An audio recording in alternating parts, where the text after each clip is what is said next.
Hello નમસ્કાર મિત્રો, આપણી યુટ્યુબ ચેનલ ગુજરાત જીકે ગુરુ પર હું પંકજ કંજરિયા તમારું હાર્દિક સ્વાગત કરું છું. મિત્રો, ગ્રુપ એ અને ગ્રુપ બી CCE એક્ઝામ જે છે એનું નોર્મલાઇઝેશન બાદનો સ્કોર કોડ છે એ આવી ગયું છે અને એનું પ્રોવિઝનલ રિઝલ્ટ પણ છે એ પણ જાહેર થઈ જશે. તો એના બાદ જે લોકો ગ્રુપ એ અને ગ્રુપ બીમાં પાસ થશે એને મેન્સ એક્ઝામ દેવા મળશે.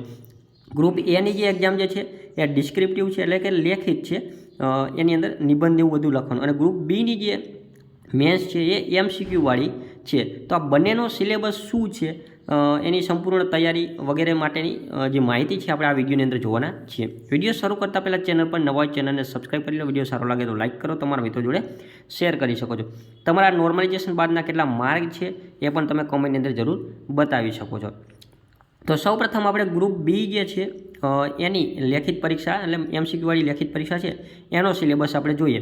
તો એમાં જો 200 માર્કના MCQ છે, 200 માર્કના 200 ક્વેશ્ચનો છે અને 120 મિનિટનો તમને સમયગાળો મળશે. 0.25 માઇનસ થશે. સિલેબસ આપણે જોઈએ તો સૌપ્રથમ તો એમાં તો 20 માર્કનું અંગ્રેજી ગ્રામર છે. ઓકે, અંગ્રેજી ગ્રામરની અંદર શું શું પૂછાશે તો ટેન્સ હશે, એક્ટિવ વોઇસ, પેસિવ વોઇસ હશે, ડાયરેક્ટ ઇનડાયરેક્ટિવ હશે, ટ્રાન્સફોર્મેશન ઓફ સેન્ટેન્સ હશે, આર્ટિકલના ડિટરમાઇન્સ હશે, એડજેક્ટિવ, પ્રિપોઝિશન ને કન્જક્શન હશે. પછી વર્બ્સ, એડવર્બ્સ હશે, નાઉન્સ, પ્રોનાઉન્સ હશે, યુઝ ઓફ ઇડિયોમેટિક એક્સપ્રેશન હશે, સાઇનોનિમ, એન્ટરમે હશે, વન વર્ડ સબ્સ્ટિટ્યુશન હશે. પછી અફિક્સ હશે, હોમોનમ્સ, હોમોફોન્સ હશે. ઓકે, તો આ બધું જે છે એ અંગ્રેજી ગ્રામરની અંદર પૂછવામાં આવશે. ઓકે, તો આટલો સિલેબસ જે છે એ આપણા અંગ્રેજી ગ્રામરનો છે.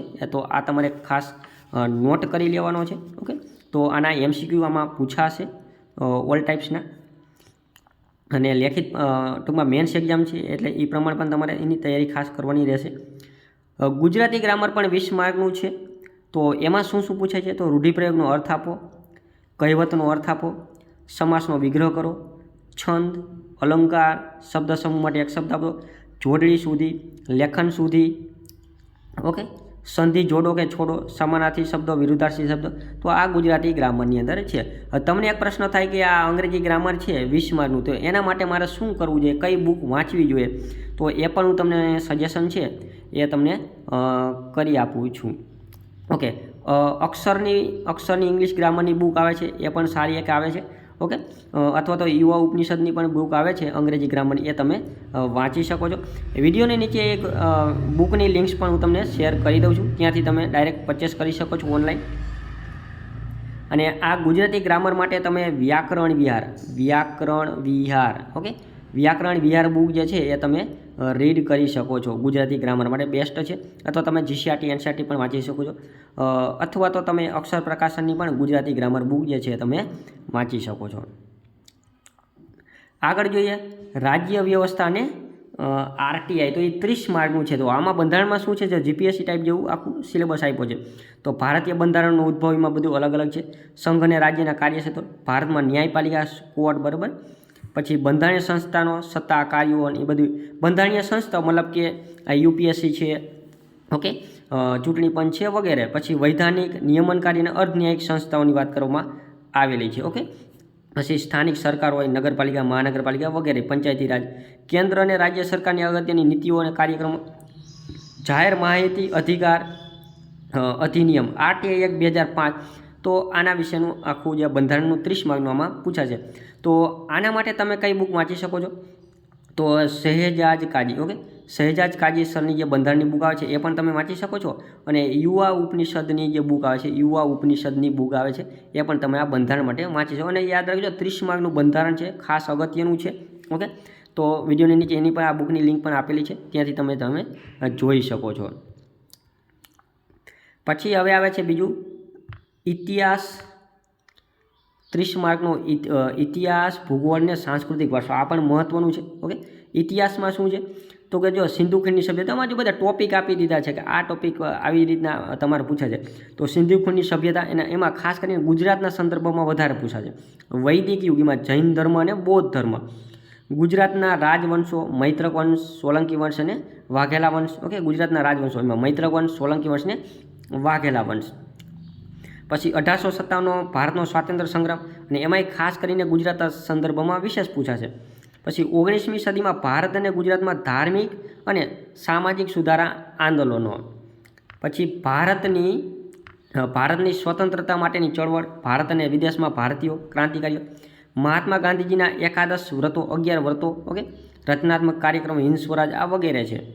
સૌરાષ્ટ્ર, કચ્છ અને ગુજરાતના દેશી રાજ્યોના આઝાદી પછી સંઘમાં વિલીનીકરણ, મહાગુજરાત આંદોલન, આ વગેરે આની અંદર છે. આ ઇતિહાસની વાત કરવામાં આવી છે. 30 માર્કની અંદર ઇતિહાસ, વારસો અને ભૂગોળ, ખાલી ઇતિહાસમાં એટલો છે.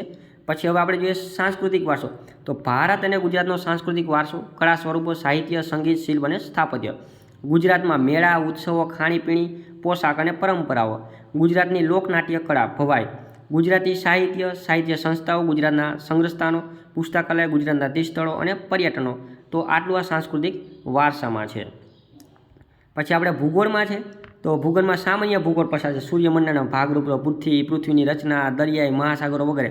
પછી ભૌતિક ભૂગોળ, એમાં ભારત અને ગુજરાતનું ભૂપૃષ્ઠ આવે, ખેતી, આપણે કુદરતી વનસ્પતિઓ, રાષ્ટ્રીય ઉદ્યાનો વગેરે આવશે. અને ગુજરાતના સંદર્ભમાં, ઓકે, તો એમાં વસ્તીનું વિતરણ, વસ્તીની ઘનતા, અનુસૂચિત જાતિ અને જનજાતિની વસ્તીઓ, પુરુષ પ્રમાણ, સાક્ષરતા વગેરે આવે છે. આ બધું ભૂગોળની અંદર. તો એ 30 માર્કનું. તો હવે બીજું આવે છે 30 માર્કનું અર્થશાસ્ત્ર, પર્યાવરણ, વિજ્ઞાન અને ટેકનોલોજી. તો અર્થશાસ્ત્રમાં શું છે? ઇન્ડિયન ઇકોનોમી જેને કહેવામાં આવે છે. ઓકે, તો ભારતીય અર્થતંત્ર, ઓકે, સ્વતંત્રતા પૂર્વનું અને સ્વતંત્રતા બાદનું. કૃષિ ક્ષેત્ર, આખું કૃષિને લગતામાં પ્રશ્નો વધારે હોય. ભારતના ઉદ્યોગો અને ઔદ્યોગિક નીતિ, ઓકે.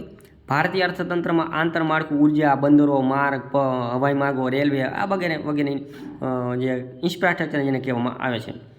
પછી ભારતીય જાહેર વિત્ત વ્યવસ્થા, મતલબ કે નાણાંને લગતા પ્રશ્નો. ભારતની કર વ્યવસ્થા, જાહેર ખર્ચ આવે, જાહેર દેવું, એમાં ખાદ્ય, સહાય, ઓકે, ફિસ્કલ ડેફિસિટ ને આ બધું એમાં આવે છે. રિઝર્વ બેંક ઓફ ઇન્ડિયા વગેરે.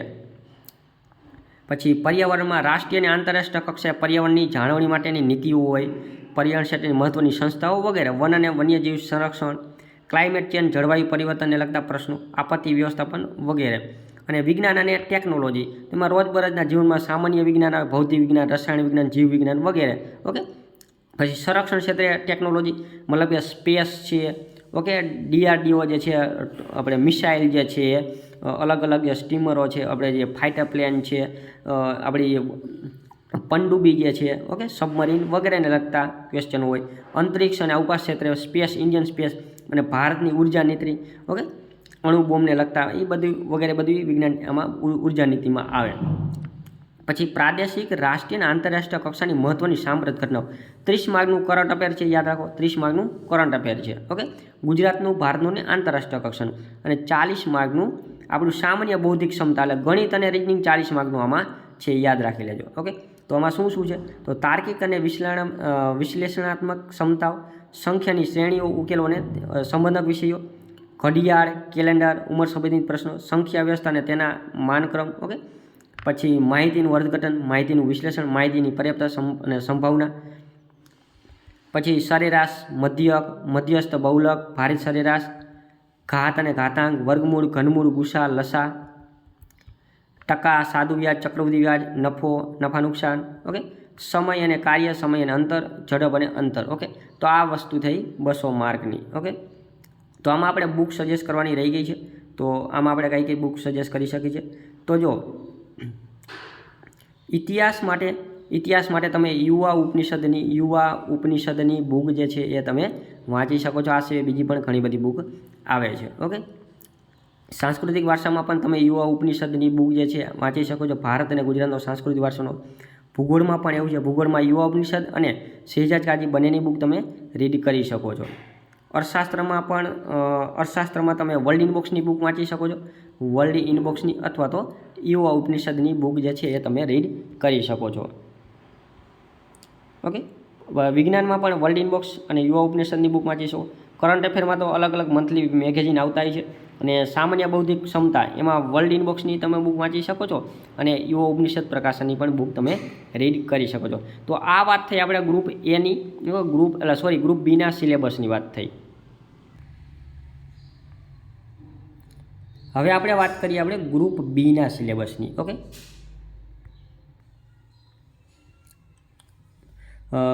ગ્રુપ એના સિલેબસની. ગ્રુપ એમાં શું છે? તો ગ્રુપ એની જો આપણે વાત કરીએ તો ગ્રુપ એની અંદર ટોટલ 3 પ્રશ્નપત્રો છે. કેટલા? ટોટલ 3 પ્રશ્નપત્ર છે. એમાં ગુજરાતી, ઓકે, ગુજરાતીનું પેપર જે છે એ 100 માર્કનું છે. અંગ્રેજીનું પેપર જે છે એ 100 માર્કનું છે. અને જીએસનું પેપર છે એ 150 માર્કનું છે. ટોટલ 3 પેપર હશે. તેમાં સૌપ્રથમ જોઈએ ગુજરાતીનું પેપર, અને આમાં તમને 3 કલાકનો સમયગાળો મળશે. માધ્યમ ગુજરાતી, ઓકે. તો ગુજરાતીનું પેપર ગુજરાતીમાં, ઓકે, તેમાં નિબંધ જે છે એ 15 માર્કના છે. વિચાર વિસ્તાર છે 10 માર્કના છે. સંક્ષેપ્તીકરણ 10 માર્કનું. ગદ્ય સમીક્ષા 10 માર્કનું. પ્રચાર માધ્યમો માટે નિવેદન 10 માર્કનું. પત્રલેખન 5 માર્કના, ઓકે. પછી ચર્ચાપત્ર 10 માર્કનું. અહેવાલ લેખન 10 માર્કનું. ભાષાંતર અંગ્રેજીમાંથી ગુજરાતી 10 માર્કનું. અને ગુજરાતી વ્યાકરણ જે છે એ 10 માર્કનું. ટોટલ આ 100 માર્કનું પેપર રહેશે, ઓકે. 100 માર્કનું પેપર રહેશે, 3 કલાકનો સમયગાળો રહેશે. આવી જ રીતે આ જીપીએસસી પેટર્ન મુજબ છે. પછી અંગ્રેજીનું પેપર, ઇંગ્લિશનું પેપર, તો એમાંય નિબંધ એસે જેને કહેવાય 15 માર્કનું. લેટર રાઇટિંગ 10 માર્કનું. રિપોર્ટ રાઇટિંગ 10 માર્કનું. રાઇટિંગ ઓન વિઝ્યુઅલ ઇન્ફોર્મેશન 10 માર્કનું. ફોર્મલ સ્પીચ 5 માર્કની. Precis writing precis in about 100 word for 300 word passage 10 ગુણ્યા 20, ઓકે, 20 માર્કનું. રીડિંગ કમ્પ્રેન્સિવ 10 માર્કનું, ઓકે. અને ઇંગ્લિશ ગ્રામર જે છે એ 10 માર્કનું. તો ટોટલ આ પણ 100 માર્કનું. અને ટ્રાન્સલેશન છે, ટ્રાન્સલેશન ગુજરાતીમાંથી અંગ્રેજીમાં કરવાનું ટ્રાન્સલેશન એ 10 માર્કનું. તો 100 માર્કનું આ પેપર આખું રહેશે. પછી છે જનરલ સ્ટડી, જેને જીએસ કહેવામાં આવે છે, ઓકે, જેને જીએસ આપણે કહીએ છીએ તે.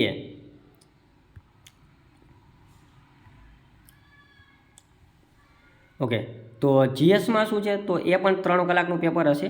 અને 150 માર્કનું પેપર છે. 150 માર્કનું પેપરને 3 કલાક તમને મળશે. એમાં હિસ્ટ્રી ઓફ ઇન્ડિયા, ઓકે, ભારતનો ઇતિહાસ આવશે એમાં. તો એમાં શું છે, તો સિંધુખીની સભ્યતા, વૈદિક યુગ, જૈન યુગ, બૌદ્ધ ધર્મ, મૌર્ય અને ગુપ્ત યુગ, વિજયનગર સામ્રાજ્ય, ઓકે, ગુજરાતના મહત્ત્વના રાજવંશો, પછી એ સમયની શૈક્ષણિક સંસ્થાઓ તક્ષશિલા, નાલંદા, વલ્લભી વિદ્યાપીઠ વગેરે. તો આ બધી ઇતિહાસની અંદર હશે, ઓકે. મેન્સમાં લેખિતમાં લખવાનું હશે. પછી કલ્ચર રિલિજન, મતલબ કે સાંસ્કૃતિક વારસો, મેં ભારત અને ગુજરાતનો સાંસ્કૃતિક વારસો હશે. પછી જીઓગ્રાફી, ઓકે, ભૂગોળ જેને કહેવામાં છે. અલગ અલગ ભૂગોળ આવે, ભૌતિક ભૂગોળ આવે, પ્રાકૃતિક ભૂગોળ આવે, ઓકે, ભૂપૃષ્ઠ વગેરે આવશે. પછી જે સાયન્સ અને ટેકનોલોજી હશે, વિજ્ઞાન અને ટેકનોલોજીને લગતા પ્રશ્નો. પછી ગુજરાત, ભારત અને આંતરરાષ્ટ્રીયનું લેવલનું કરંટ અફેર હશે. પછી ઇન્ડિયન સ્ટેટ સિસ્ટમ અને કોન્સ્ટિટ્યુશન, બંધારણ હશે. પછી પબ્લિક એડમિનિસ્ટ્રેશન અને ગવર્નન્સ, મતલબ કે જાહેર વહીવટ અને નીતિશાસ્ત્રને લગતા પ્રશ્નો, જાહેર વહીવટ હશે, ઓકે. અને ડિસિપ્લિન ઇન પબ્લિક સર્વિસ, એટલે આને નીતિશાસ્ત્ર કહેવામાં, શું કહેવાય, નીતિશાસ્ત્ર કહેવામાં આવે છે. પછી ઇન્ડિયન ઇકોનોમી એન્ડ પ્લાનિંગ, ભારતીય અર્થતંત્ર અને આયોજન, ઓકે, અર્થતંત્ર હશે, ઓકે. તો આ જે છે એ મેન્સનો સિલેબસ છે. તો જે લોકોને એમ લાગે છે કે મારે ગ્રુપ બીની મેન્સ આપવાની છે, ગ્રુપ એની મેન્સ આપવાની છે, તો આ સિલેબસના આધારે તમારે તૈયારી જે છે શરૂ કરી દેવાની રહેશે, ઓકે. આ સિવાય તમારા બીજા કોઈ ડાઉટ હોય તો વિડીયોની નીચે કમેન્ટમાં જરૂર બતાવજો. Thank you. જય હિન્દ.